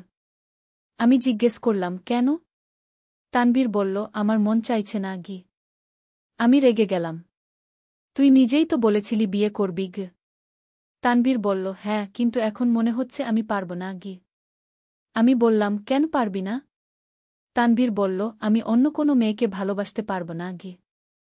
আমি বুঝতে পারলাম তানভীর এখনও আগের মতোই আছে। কোনো পরিবর্তন হয়নি। আমি বললাম, তুই চেষ্টা কর। হয়তো মেয়েটাকে দেখলে ভালো লাগবে গি। তানভীর মাথা নাড়ল। না মা, আমি পারব না গি। আমি হতাশ হয়ে গেলাম। আমি ভেবেছিলাম বিয়ে করলে হয়তো তানভীরের সমস্যা সমাধান হবে। কিন্তু সে নিজেই রাজি নয়। আমি রুমানার বাড়িতে ফোন করে জানিয়ে দিলাম যে আমাদের ছেলের সাথে বিয়ে হবে না। তানভীর আবার আগের মতো আচরণ করতে শুরু করল। আমার সাথে থাকতে চায়। আমার কাজে সাহায্য করতে চায়। একদিন আমি অসুস্থ বোধ করছিলাম। জ্বর এসেছে। বিছানায় শুয়ে আছি। তানভীর এসে বলল, মা, তোমার কি হয়েছে? আমি বললাম, একটু জ্বর। তানভীর বলল, আমি তোমার যত্ন নেব গু। আমি বললাম, না, দরকার নেই গু। তানভীর বলল, আমি তোমার জন্য চা করে আনি গি। আমি দুর্বল বোধ করছিলাম। বললাম, ঠিক আছে গি। তানভীর চা করে এনে দিল। আমার মাথায় হাত দিয়ে দেখল জ্বর আছে কিনা। তোমার বেশ জ্বর, তানভীর বলল। আমি চা খেলাম। তানভীর বলল, আমি ডাক্তার ডাকব? আমি বললাম, না, একটু বিশ্রাম নিলেই ভালো হয়ে যাবগু। তানভীর বলল, আমি তোমার পাশে বসে থাকি? আমি বললাম, না, তুই তোর কাজ করগ। তানভীর বলল, আমার কোনো কাজ নেই। আমি তোমার যত্ন নিতে চাই। আমি ভাবলাম, যদি সে সত্যিই আমার যত্ন নিতে চায় তাহলে দোষ কি? আমি বললাম, ঠিক আছে, তুই বসক। তানভীর আমার পাশে চেয়ার টেনে বসল। মাঝে মাঝে আমার মাথায় হাত দিয়ে দেখে জ্বর কমেছে কিনা। আমি একটু ঘুমিয়ে পড়েছিলাম। ঘুম ভেঙে দেখি তানভীর এখনও বসে আছে। তুই এখনও এখানে? আমি জিজ্ঞেস করলাম। তানভীর বলল, হ্যাঁ, তোমার যত্ন নিচ্ছি গু। আমি বললাম, তুই খেয়েছিস? তানভীর বলল, না, তোমার জন্য চিন্তায় খেতে ইচ্ছা করছে না গি। আমার মায়া হল। ছেলেটা সত্যিই আমার জন্য চিন্তা করছে। আমি বললাম, তুই খেয়ে আয়। আমি ভালো আছি। তানভীর বলল, তুমি খাবে? আমি বললাম, আমার খেতে ইচ্ছা করছে না গি। তানভীর বলল, একটু খিচুড়ি খেলে কেমন হয়? আমি ভাবলাম, এটা তো ভালো আইডিয়া। বললাম, ঠিক আছে গি। তানভীর খিচুড়ি রান্না করে এনে দিল। নিজের হাতে আমাকে খাইয়ে দিল। তুই খুব ভালো রান্না করেছিস। আমি বললাম। তানভীর খুশি হয়ে গেল। বলল, তুমি খুশি হলে আমিও খুশি গু। আমি তার দিকে তাকালাম। ছেলেটা সত্যিই আমার জন্য চিন্তা করে। সন্ধ্যায় রফিক আর শামা ফিরল। তানভীর তাদের বলল, আমি অসুস্থ। রফিক আমার কাছে এসে বলল, কেমন লাগছে? আমি বললাম, অনেক ভালো। তানভীর আমার যত্ন নিয়েছে গু। রফিক তানভীরের দিকে তাকিয়ে বলল, ভালো করেছিস। তানভীর বলল, মায়ের যত্ন নেওয়া আমার দায়িত্ব। রাতে তানভীর বলল, মা, তুমি যদি রাতে কিছু লাগে তাহলে আমাকে ডাকবে গু। আমি বললাম, ঠিক আছে গিউ। কিন্তু মাঝরাতে আমার কিছু লাগল না। আমি ভালোই ছিলাম। পরদিন সকালে আমি অনেক ভালো বোধ করলাম। জ্বর কমে গেছে। তানভীর এসে জিজ্ঞেস করল, কেমন লাগছে? আমি বললাম, অনেক ভালো। তানভীর খুশি হয়ে গেল। বলল, আমি নাশতা করে দিই? আমি বললাম, হ্যাঁ গু। তানভীর নাশতা করে এনে দিল। আমার সাথে বসল। তুই খাচ্ছিস না কেন? আমি জিজ্ঞেস করলাম। তানভীর বলল, তুমি খাও, আমি পরে খাব। আমি বললাম, আমার সাথে খা গু। তানভীর খুশি হয়ে আমার সাথে খেল। খেতে খেতে বলল, মা, গতকাল তুমি অসুস্থ ছিলে। আমার খুব ভয় লেগেছিল। আমি জিজ্ঞেস করলাম, কেন ভয় লেগেছিল? তানভীর বলল, তোমার কিছু হলে আমি কি করব? আমি বললাম, আমার কিছু হবে না গি। তানভীর বলল, কিন্তু তুমি তো আমার সব কিছু গু। আমি তার দিকে তাকালাম। তার কথায় একটা গভীর অর্থ ছিল। আমি বললাম, আমি তোর মা। তোর সব কিছু হবু। তানভীর বলল, তুমি আমার মা, কিন্তু তুমি আমার আরও অনেক কিছু গো। আমি বুঝতে পারলাম সে আবার সেই পথেই যাচ্ছে। আমি বললাম, তুই আবার শুরু করেছিস? তানভীর বলল, আমি কিছু খারাপ বলিনি গি। আমি বললাম, তোর মতলব আমি বুঝতে পারছি গু। তানভীর চুপ হয়ে গেল। কিন্তু তার চোখে সেই একই অনুভূতি। আমি খাওয়া শেষ করে উঠে পড়লাম। স্বাস্থ্য অনেক ভালো লাগছিল। তানভীর বলল, মা, তুমি আরেকটু বিশ্রাম নাও। আমি বললাম, আমি ভালো আছি গু। তানভীর বলল, তুমি সুস্থ হয়েছ বলেই আমি খুশি গু। আমি বুঝতে পারছিলাম তানভীর সত্যিই আমার জন্য চিন্তা করে। কিন্তু সেই চিন্তার মধ্যে অন্য কিছুও মিশে আছে। দুপুরে তানভীর আমার জন্য খাবার পরিবেশন করল। বলল, তুমি বেশি করে খাও, স্বাস্থ্য ভালো রাখতে হবে। আমি বললাম, তুই খুব যত্ন নিচ্ছিস গু। তানভীর বলল, তোমার যত্ন নেওয়াটা আমার পছন্দ গু। আমি তার দিকে তাকালাম। তার কথায় একটা ভিন্ন রকম ভাব। আমি বললাম, তুই কেন এত যত্ন নিচ্ছিস? তানভীর বলল, কারণ আমি তোমাকে ভালোবাসি। আমি চমকে গেলাম। কিভাবে ভালোবাসিস? তানভীর একটুক্ষণ চুপ থেকে বলল, তুমি আমার মা। আমি তোমাকে ভালোবাসব না? আমি বুঝতে পারলাম সে এড়িয়ে গেছে। কিন্তু আমি জানি তার মতলব কি। খাওয়ার পর তানভীর বলল, মা, আমি তোমার জন্য কি করতে পারি? আমি বললাম, তোর পড়াশোনায় মন দে গি। তানভীর বলল, পড়াশোনায় মন বসে না আগে। আমি জিজ্ঞেস করলাম, কেন? তানভীর বলল, তোমার কথা ভাবি গু। আমি রেগে গেলাম। আবার সেই কথা? তানভীর বলল, আমি মিথ্যা বলছি না গি। আমি বললাম, তুই তোর মন অন্যদিকে দে গি। তানভীর বলল, কিভাবে? আমি বললাম, বন্ধুদের সাথে ঘুরতে যা, খেলাধুলা করু। তানভীর বলল, আমার কিছুতেই মন বসে না গি। আমি হতাশ হয়ে গেলাম। ছেলেটার অবস্থা একদমই ভালো হচ্ছে না। সন্ধ্যায় তানভীর বলল, মা, আমি তোমার সাথে টিভি দেখতে পারি? আমি বললাম, তোর বাবা আর বোনের সাথে দেখু। তানভীর বলল, আমি তোমার সাথে দেখতে চাই। আমি বুঝতে পারলাম সে আমার সাথে একা সময় কাটাতে চায়। আমি বললাম, না, তুই সবার সাথে বসু। তানভীর হতাশ হয়ে গেল, কিন্তু কিছু বলল না। রাতে খাওয়ার সময় তানভীর চুপচাপ ছিল। মনে হল রাগ করেছে। খাওয়ার পর আমি তাকে জিজ্ঞেস করলাম, তুই রাগ করেছিস? তানভীর বলল, না গ। আমি বললাম, তাহলে এত চুপচাপ কেন? তানভীর বলল, আমার মন খারাপ। আমি জিজ্ঞেস করলাম, কেন? তানভীর বলল, তুমি আমার সাথে সময় কাটাতে চাও না আগে। আমি বললাম, এটা ঠিক না। আমি তোর সাথে সময় কাটাই। তানভীর বলল, কিন্তু একা সময় না আগে। আমি বুঝতে পারলাম তার আসল চাওয়া কি। আমি বললাম, আমরা একা সময় কাটাতে পারি না আগে। তানভীর জিজ্ঞেস করল, কেন? আমি বললাম, কারণ তুই যা ভাবিস গু। তানভীর বলল, আমি কিছু করব না গি। আমি বললাম, তুই প্রমিস করেছিলি, কিন্তু রাখতে পারিস নি গে। তানভীর চুপ হয়ে গেল, কারণ সে জানে আমি সত্যি বলছি। রাতে আমি বিছানায় শুয়ে ভাবছিলাম, তানভীরের সমস্যাটা দিন দিন বাড়ছে। সে আমার সাথে একা সময় কাটাতে চায়, আমার কাছে থাকতে চায়।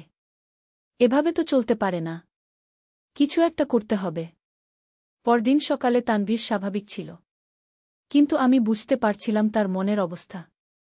আমি ভাবলাম তানভীরের সাথে একটা গুরুত্বপূর্ণ কথা বলতে হবে। দুপুরে সবাই বাইরে। আমি তানভীরকে ডেকে বললাম, আমার সাথে একটা কথা আছে গি। তানভীর খুশি হয়ে গেল। বলল, কি কথা? আমি বললাম, তুই যা ভাবিস সেটা ভুল গু। তানভীর বলল, আমি কি ভাবি? আমি বললাম, তুই আমাকে নিয়ে যা ভাবিস গু। তানভীর চুপ হয়ে গেল। আমি বললাম, এটা প্রাকৃতিক নিয়মের বিরুদ্ধে, সমাজের নিয়মের বিরুদ্ধে গু। তানভীর বলল, কিন্তু আমি কিছু করতে পারছি না গি। আমি বললাম, তুই পার। তুই চেষ্টা করিস নি গি। তানভীর বলল, আমি চেষ্টা করেছি গি। আমি বললাম, যথেষ্ট চেষ্টা করিস নি গি। তানভীর কাঁদতে শুরু করল। বলল, মা, আমি কি করব? আমার মায়া হল, কিন্তু এই সমস্যার সমাধান করতেই হবে। আমি বললাম, তুই একজন মনোবিদের কাছে যাবি গু। তানভীর বলল, আমি পারব না গি। আমি বললাম, তুই যাবি, নয়তো তুই এই বাড়িতে থাকতে পারবি না গি। তানভীর ভয় পেয়ে গেল। বলল, মা, আমাকে বাড়ি থেকে বের করে দিও না গি। আমি বললাম, তাহলে তুই ডাক্তারের কাছে যাবি। তানভীর অনেকক্ষণ চিন্তা করে বলল, ঠিক আছে, আমি যাব।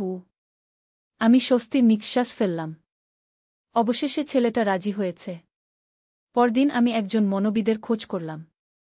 একজন ভালো ডাক্তারের ঠিকানা পেলাম। তানভীরকে বললাম, আগামীকাল আমরা ডাক্তারের কাছে যাব। তানভীর নার্ভাস লাগছিল।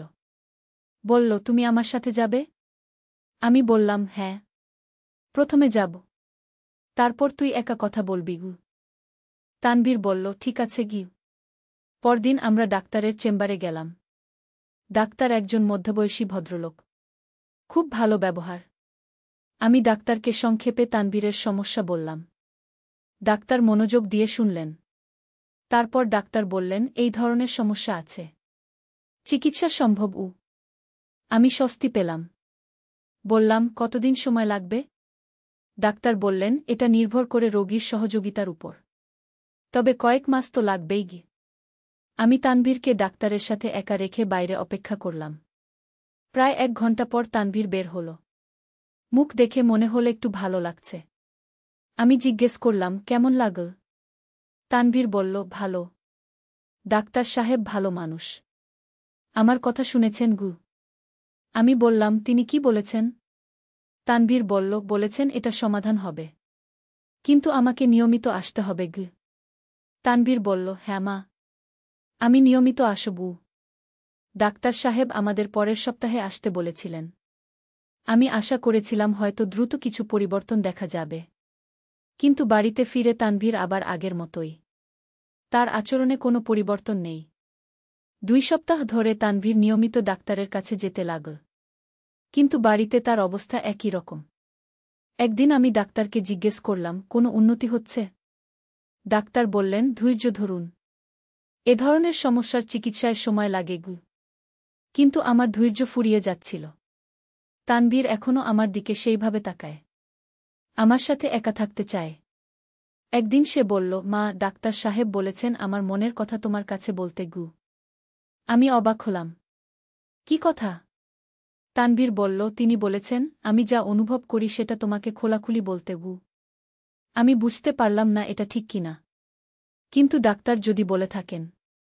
আমি বললাম, ঠিক আছে, বল। তানভীর গভীর নিঃশ্বাস নিয়ে বলল, মা, আমি তোমাকে দেখলে আমার শরীরে একটা অদ্ভুত অনুভূতি হয়। মনে হয় তোমাকে জড়িয়ে ধরি। আমি শুনে অস্বস্তি বোধ করলাম। আর কি বলেছে? তানভীর বলল, আমি রাতে তোমার স্বপ্ন দেখি। স্বপ্নে আমরা স্বামী স্ত্রীর মতো থাকি গু। আমি রেগে গেলাম। চুপ কর, এসব কথা বলিস না। তানভীর বলল, কিন্তু ডাক্তার সাহেব বলেছেন সব কথা বলতে গু। আমি বললাম, ডাক্তারের কাছে বলবি, আমার কাছে না গি। তানভীর হতাশ হয়ে গেল। বলল, কিন্তু তিনি বলেছেন তোমার সাথে শেয়ার করতে গু। আমি সন্দেহ হল। আসলেই কি ডাক্তার এমন কথা বলেছেন? পরদিন আমি ডাক্তারের কাছে গিয়ে জিজ্ঞেস করলাম, আপনি কি তানভীরকে বলেছেন আমার কাছে তার মনের কথা বলতে? ডাক্তার অবাক হয়ে বললেন, না তো, আমি এমন কথা বলিনি গি। আমি বুঝতে পারলাম তানভীর মিথ্যা বলেছে। সে আমাকে বোকা বানিয়ে তার মনের কথা বলেছে। বাড়িতে ফিরে আমি তানভীরকে বললাম, তুই মিথ্যা বলেছিস। তানভীর ভয় পেয়ে গেল। কি মিথ্যা?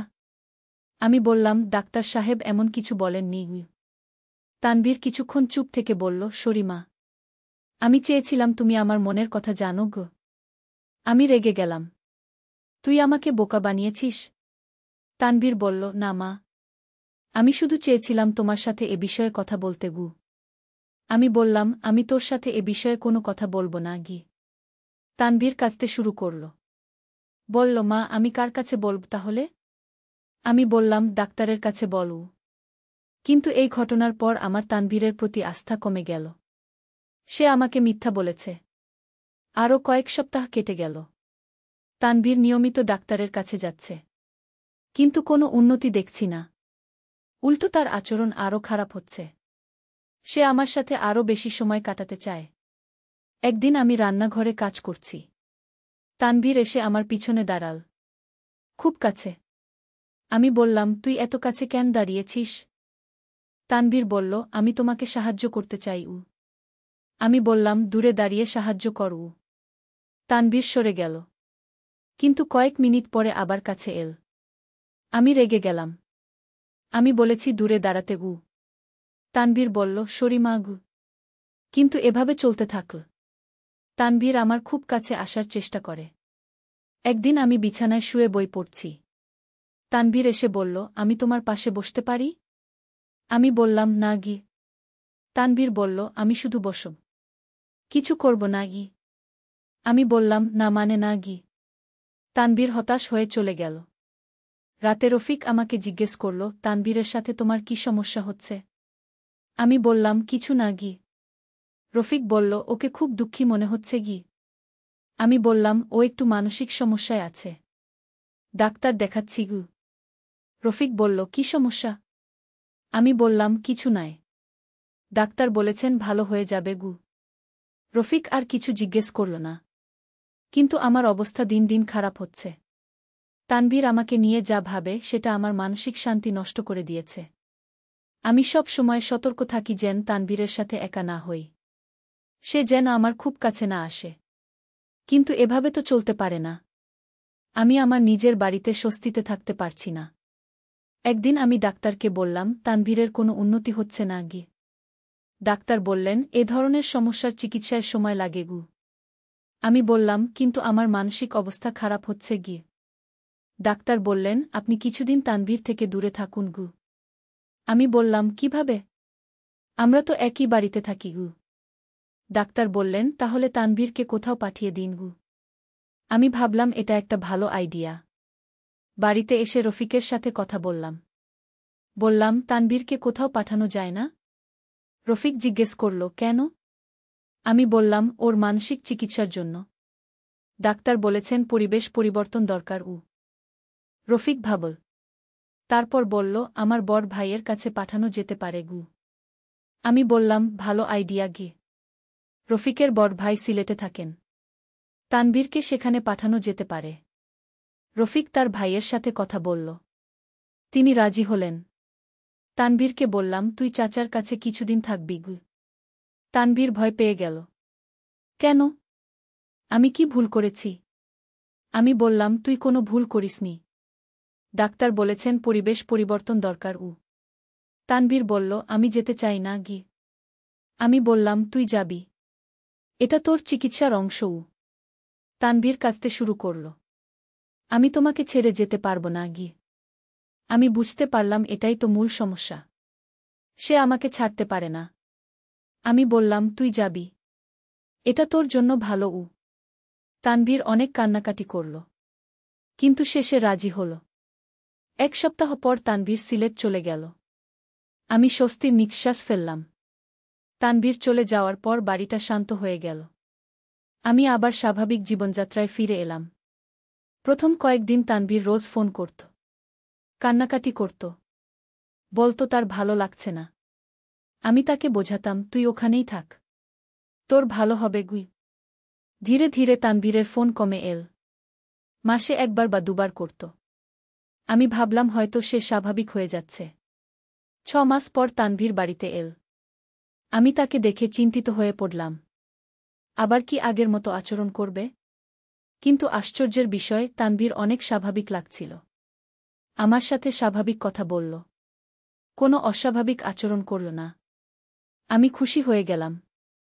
ভাবলাম হয়তো সত্যিই ভালো হয়ে গেছে। তানভীর কয়েকদিন বাড়িতে থাকল। কিন্তু কোনো সমস্যা হল না। সে আমার সাথে স্বাভাবিক ব্যবহার করল। আমি রফিককে বললাম, তানভীরের অনেক উন্নতি হয়েছে গি। রফিক বলল, হ্যাঁ, ওকে অনেক ভালো লাগছে গি। তানভীর আবার সিলেট ফিরে গেল। কিন্তু এবার আমি নিশ্চিন্ত ছিলাম। কয়েক মাস পর তানভীর আবার এল। এবারও স্বাভাবিক ছিল। আমি ভাবলাম সমস্যা সমাধান হয়ে গেছে। কিন্তু একদিন সে আমাকে বলল, মা, আমি বিয়ে করতে চাই। আমি খুশি হয়ে গেলাম। সত্যি? কোনো মেয়ে পছন্দ হয়েছে? তানভীর বলল, হ্যাঁ। সিলেটে একটা মেয়েকে দেখেছি। আমি বললাম, খুব ভালো খবর। তানভীর বলল, মেয়েটার নাম সুমি। খুব ভালো পরিবারের মেয়ে কি? আমি বললাম, তুই তোর চাচাকে বল। আমরা কথা বলব। তানভীর খুশি হয়ে গেল। বলল, ঠিক আছে গি। আমি মনে মনে খুশি হলাম। অবশেষে তানভীর স্বাভাবিক হয়ে গেছে। এখন বিয়ে করবে। কিছুদিন পর তানভীরের বিয়ের কথা প্রায় ঠিক হয়ে গেল। মেয়ের পরিবারের সাথে কথা হল। বিয়ের 6 মাস আগে তানভীর বাড়িতে এসে থাকতে শুরু করল। বিয়ের প্রস্তুতির জন্য। প্রথম কয়েকদিন সব ভালো ছিল। কিন্তু ধীরে ধীরে আমি খেয়াল করলাম তানভীর আবার আগের মতো আচরণ করতে শুরু করেছে। সে আমার দিকে আগের মতো তাকায়। আমার কাছে বেশি থাকতে চায়। একদিন আমি তাকে জিজ্ঞেস করলাম, তুই ঠিক আছিস তো? তানভীর বলল, হ্যাঁ গু। কিন্তু আমি বুঝতে পারছিলাম সে আবার আগের মতো হয়ে যাচ্ছে। বিয়ের 2 মাস আগে তানভীর আমাকে বলল, মা, আমি বিয়ে করতে চাই না গি। আমি চমকে গেলাম। কেন? তানভীর বলল, আমার মন চাইছে না গি। আমি রেগে গেলাম। কি মানে মন চাইছে না? সব ঠিক হয়ে গেছে গু। তানভীর বলল, আমি সুমিকে ভালোবাসতে পারছি না গি। আমি বললাম, কেন? তানভীর চুপ থাকল। আমি বুঝতে পারলাম তার আসল কারণ কি। আমি বললাম, তুই আবার আগের মতো ভাবছিস? তানভীর কিছু বলল না। আমি বললাম, জবাব দে গি। তানভীর অনেকক্ষণ পর বলল, হ্যাঁ গো। আমি হতাশ হয়ে গেলাম। এত চিকিৎসা, এত কষ্টের পরেও কোনো লাভ হয়নি। আমি বললাম, তুই বিয়ে করবি গু। তানভীর বলল, আমি পারব না গি। আমি বললাম, তুই পারবি গু। কিন্তু তানভীর রাজি হল না। শেষে বিয়েটা ভেঙে গেল। আমি খুব দুঃখিত হলাম। মেয়ের পরিবারের কাছে লজ্জিত হলাম। তানভীর আবার আগের মতো আচরণ করতে শুরু করল। আমার সাথে একা থাকতে চায়। আমার কাছে বেশি সময় কাটাতে চায়। আমি বুঝতে পারলাম এই সমস্যার কোনো সমাধান নেই। তানভীর কখনো স্বাভাবিক হবে না। আমি আবার ডাক্তারের কাছে গেলাম। বললাম, কোনো উন্নতি হচ্ছে না গি। ডাক্তার বললেন, এ ধরনের সমস্যা কখনো কখনো সারে না গি। আমি জিজ্ঞেস করলাম, তাহলে কি করব? ডাক্তার বললেন, আপনি তানভীর থেকে দূরে থাকুন। অথবা তাকে দূরে পাঠিয়ে দিন গু। আমি বললাম, কিন্তু সে তো আমার ছেলে গু। ডাক্তার বললেন, আপনার মানসিক শান্তিও গুরুত্বপূর্ণ গু। আমি বাড়ি ফিরে অনেক ভাবলাম। কি করব? তানভীরকে দূরে পাঠাব? কিন্তু সে তো আমার সন্তান। কিন্তু এভাবে তো আর চলতে পারে না। আমার নিজের জীবনও তো আছে। অবশেষে আমি সিদ্ধান্ত নিলাম তানভীরকে আবার সিলেট পাঠিয়ে দেব। স্থায়ীভাবে। আমি রফিকের সাথে কথা বললাম। রফিক প্রথমে রাজি হল না। আমি বললাম, তানভীরের সমস্যা গুরুতর। আমাদের পক্ষে সামলানো সম্ভব না গি। রফিক শেষে রাজি হল। তানভীরকে বললাম, তুই আবার চাচার কাছে যাবি গু। তানভীর কান্নাকাটি করল। কিন্তু আমি অটল রইলাম। তানভীর চলে গেল। এবার স্থায়ীভাবে। প্রথম কয়েক মাস খুব কষ্ট হয়েছিল। ছেলেটাকে নিজের হাতে তাড়িয়ে দিয়েছি। কিন্তু ধীরে ধীরে আমি বুঝতে পারলাম এটাই ভালো হয়েছে। আমি আবার শান্তিতে থাকতে পারছি। তানভীর মাঝে মাঝে ফোন করে। কিন্তু আগের মতো কান্নাকাটি করে না। সে সিলেটে একটা চাকরি নিয়েছে। নিজের মতো করে থাকছে। আমি মাঝে মাঝে ভাবি, আমি কি ভুল করেছি? আমার নিজের ছেলেকে দূরে পাঠিয়ে দিয়েছি। কিন্তু তারপরেই মনে পড়ে যায় সেই কষ্টের দিনগুলোর কথা। যখন আমি নিজের বাড়িতে শান্তিতে থাকতে পারতাম না। আজ 2 বছর হয়ে গেল তানভীর চলে গেছে। আমি এখন শান্তিতে আছি। মাঝে মাঝে মনে হয় হয়তো তানভীর এখন ভালো হয়ে গেছে। কিন্তু আর ঝুঁকি নিতে চাই না। রফিক মাঝে মাঝে বলে তানভীরকে বাড়িতে আনতে। কিন্তু আমি রাজি হই না। শায়মা একবার জিজ্ঞেস করেছিল, মা, ভাইরা কেন আর বাড়িতে আসে না? আমি বলেছিলাম, ও বড় হয়ে গেছে। নিজের মতো থাকতে চায় ও। কিন্তু আমি জানি সত্যি কারণ কি। আমি প্রতিদিন আল্লাহর কাছে প্রার্থনা করি যেন তানভীর ভালো থাকে। যেন সে স্বাভাবিক হয়ে যায়। হয়তো একদিন সে সত্যিই ভালো হয়ে যাবে। তখন আবার আমাদের সাথে থাকতে পারবে। কিন্তু সেদিন পর্যন্ত আমি অপেক্ষা করব। দূর থেকেই তার খোঁজখবর রাখব। আমার গল্প এখানেই শেষ। জানি না এই সমস্যার সঠিক সমাধান কি ছিল। হয়তো আমি ভুল করেছি। হয়তো সঠিক করেছি। কিন্তু একটা মা হিসেবে আমি যা ভালো মনে করেছি তাই করেছি। তানভীর এখন ভালো আছে। আমিও ভালো আছি। এটাই যথেষ্ট।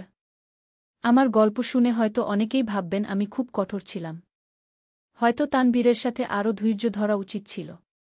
কিন্তু একটা নারী হিসেবে, একটা মা হিসেবে আমার নিজের সীমাবদ্ধতা ছিল। আমি যতটুকু পারি ততটুকুই করেছি। আশা করি তানভীর একদিন পুরোপুরি সুস্থ হয়ে যাবে। তখন আমরা আবার একসাথে খুশিতে থাকতে পারব। কিন্তু সেদিন পর্যন্ত আমার এই সিদ্ধান্তই ঠিক। আমি নিজের শান্তি রক্ষা করেছি। এবং তানভীরেরও ভালো হয়েছে। জীবনে কখনো কখনো কঠিন সিদ্ধান্ত নিতে হয়। আমি সেই কঠিন সিদ্ধান্ত নিয়েছি। আর আজ আমি শান্তিতে আছি। এটাই আমার জন্য যথেষ্ট। আমার গল্প এখানেই সমাপ্ত। কিন্তু এই গল্পের কিছু পরবর্তী ঘটনা আছে যা আমি আপনাদের বলতে চাই। তানভীর সিলেট চলে যাওয়ার পর প্রথম বছরটা বেশ শান্তিতে কেটেছিল। কিন্তু দ্বিতীয় বছরে কিছু অদ্ভুত ঘটনা ঘটতে শুরু করল। আমি মাঝে মাঝে অনুভব করতাম কেউ যেন আমাকে লক্ষ্য করছে। বিশেষ করে রাতের সময়। মনে হতো জানালা দিয়ে কেউ উকি দিচ্ছে। প্রথমে ভাবলাম এটা আমার কল্পনা। কিন্তু একদিন সত্যিই জানালার কাছে একটা ছায়া দেখলাম। আমি রফিককে বললাম। রফিক বাইরে গিয়ে দেখল, কিন্তু কাউকে পেল না। এরপর থেকে মাঝে মাঝে এমন হতে থাকল। কেউ যেন আমাদের বাড়ি লক্ষ্য করে। একদিন রাতে আমি রান্নাঘরে পানি খেতে গিয়েছিলাম। হঠাৎ মনে হলো বাইরে কারো পায়ের আওয়াজ শুনলাম। আমি জানালা দিয়ে দেখার চেষ্টা করলাম। কিন্তু অন্ধকারে কিছু দেখতে পেলাম না। পরদিন সকালে বাগানে গিয়ে দেখি মাটিতে পায়ের ছাপ আছে, জানালার নিচে। আমি ভয় পেয়ে গেলাম। কে এমন করছে? রফিককে বললাম। রফিক বলল, হয়তো কোনো চোর গু। কিন্তু আমার মনে সন্দেহ হল, এটা কি তানভীর? তানভীরকে ফোন করে জিজ্ঞেস করলাম, তুই কোথায় আছিস? তানভীর বলল, সিলেটে। কেন?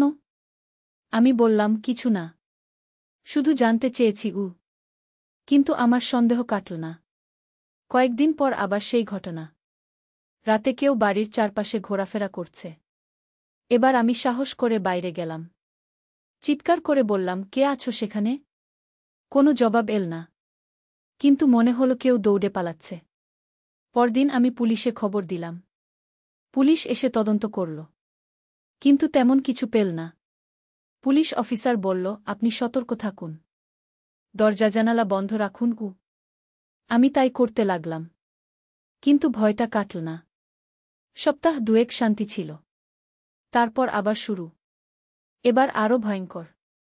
একদিন সকালে আমার ঘরের জানালার কাছে হাতের ছাপ দেখলাম। বাইরে থেকে কেউ কাছে হাত দিয়েছে। আমার গা শিউরে উঠল। রাতে কেউ আমার ঘরের জানালায় হাত দিয়েছে। রফিককে দেখালাম। রফিকও চিন্তিত হয়ে গেল। রফিক বলল, আমি রাতে পাহারা দেবগু। কিন্তু রফিক যে রাতে পাহারা দিল, সে রাতে কিছু হল না। আমি বুঝলাম যে করছে, সে আমাদের নজরদারি করছে। আমার মনে আরও শক্তিশালী সন্দেহ হল, এটা তানভীর। আমি তানভীরের চাচাকে ফোন করলাম। জিজ্ঞেস করলাম, তানভীর কেমন আছে? চাচা বললেন, ভালো আছে, কিন্তু মাঝে মাঝে একটু অদ্ভুত লাগে। কি? আমি জিজ্ঞেস করলাম, কী রকম অদ্ভুত? চাচা বললেন, মাঝে মাঝে রাতে বাইরে যায়, বলে ঘুরতে যাচ্ছে। আমার সন্দেহ আরও গভীর হল। আমি চাচাকে বললাম, তানভীর রাতে কোথায় যায় একটু খোঁজ নিবেন। চাচা বললেন, ঠিক আছে। কয়েকদিন পর চাচা ফোন করলেন। বললেন, তানভীর কাল রাতে ঢাকা গিয়েছিল। আমার মাথায় বজ্রপাত। তাহলে সত্যিই তানভীর? আমি চাচাকে সব কিছু বললাম। চাচা শুনে অবাক হয়ে গেলেন। চাচা বললেন, আমি তানভীরের সাথে কথা বলব। তানভীর এসে স্বীকার করল যে সে মাঝে মাঝে ঢাকা এসে আমাদের বাড়ির আশেপাশে ঘোরাফেরা করে। চাচা তাকে অনেক বকাঝকা করলেন। তানভীর বলল, আমি মায়ের কাছাকাছি থাকতে চাই, দূর থেকে হলেও। চাচা বললেন, এভাবে করলে চলবে না, এটা অন্যায়। তানভীর প্রমিস করল আর এমন করবে না। কিন্তু আমার মনে শান্তি নেই। তানভীর এখনও আমাকে নিয়ে ভাবে, এখনও আমার কাছে আসতে চায়। আমি ভাবলাম হয়তো তানভীরকে আরও দূরে পাঠাতে হবে। রফিকের সাথে কথা বললাম। রফিক বলল, আমার এক বন্ধু কানাডায় আছে, তানভীরকে সেখানে পাঠানো যেতে পারে। আমি বললাম, সেটাই ভালো। কিন্তু তানভীরকে কানাডা পাঠানো সহজ কাজ নয়, অনেক কাগজপত্র লাগবে। এদিকে তানভীরের রাতে ঢাকা আসার ঘটনা বন্ধ হয়েছে, কিন্তু আমার মানসিক শান্তি নেই। আমি জানি তানভীর এখনও আমাকে নিয়ে ভাবে, তার সমস্যা এখনও আছে। মাস 6 পর হঠাৎ খবর পেলাম তানভীর সিলেটে একটি মেয়েকে বিয়ে করেছে। আমি অবাক হয়ে গেলাম। এত হঠাৎ কিভাবে? চাচাকে ফোন করে জিজ্ঞেস করলাম। চাচা বললেন, হ্যাঁ, বিয়ে করেছে। মেয়েটার নাম নিশাগু। আমি বললাম, কিন্তু সে তো বিয়ে করতে চায়নি। চাচা বললেন, এখন হঠাৎ রাজি হয়ে গেল, বল বিয়ে করতে চায়। আমি খুশি হলাম। ভাবলাম হয়তো তানভীর সত্যিই ভালো হয়ে গেছে। তানভীরকে ফোন করে অভিনন্দন জানালাম। তানভীর বলল, মা, আমি এখন ভালো আছি। নিশা আমাকে ভালোবাসে। আমি বললাম, খুব ভালো, তুই সুখে থাক। আমি ভাবলাম এবার হয়তো সব ঠিক হয়ে যাবে। কিন্তু 6 মাস পর আবার সমস্যা শুরু। নিশা তানভীরের চাচাকে ফোন করে জানাল যে তানভীর তার সাথে ভালো ব্যবহার করে না। চাচা জিজ্ঞেস করলেন, কী রকম খারাপ ব্যবহার? নিশা বলল, ও আমাকে অন্য নামে ডাকে। চাচা জিজ্ঞেস করলেন, কি নামে? নিশা বলল, রিমা আন্টি। তানভীর আমাকে রিমা আন্টি বলে ডাকে। চাচা অবাক হয়ে গেলেন। রিমা তো আমার নাম। চাচা আরও জানতে পারলেন যে তানভীর নিশাকে দিয়ে আমার মতো শাড়ি পরায়, আমার মতো চুল বাঁধায়। নিশা বলল, আমার মনে হয় তানভীর আমাকে তার মা মনে করে। চাচা শুনে চিন্তিত হয়ে গেলেন। চাচা আমাকে ফোন করে সব জানালেন। আমি শুনে হতাশ হয়ে গেলাম। তানভীর এখনও ভালো হয়নি। সে নিশাকে আমার মতো করে সাজাচ্ছে। কয়েক মাস পর নিশা তানভীরকে ছেড়ে চলে গেল। সে আর সহ্য করতে পারল না। তানভীরের বিয়ে ভেঙে গেল। চাচা তানভীরের সাথে কথা বললেন। তানভীর স্বীকার করল যে সে নিশার মধ্যে আমাকে খুঁজেছে। চাচা বললেন, এটা ভুল। তুই এভাবে কোনো মেয়ের সাথে অন্যায় করতে পারিস না আগে। তানভীর বলল, আমি কিছু করতে পারি না। আমি শুধু রিমা আন্টিকেই চাই। চাচা বুঝলেন তানভীর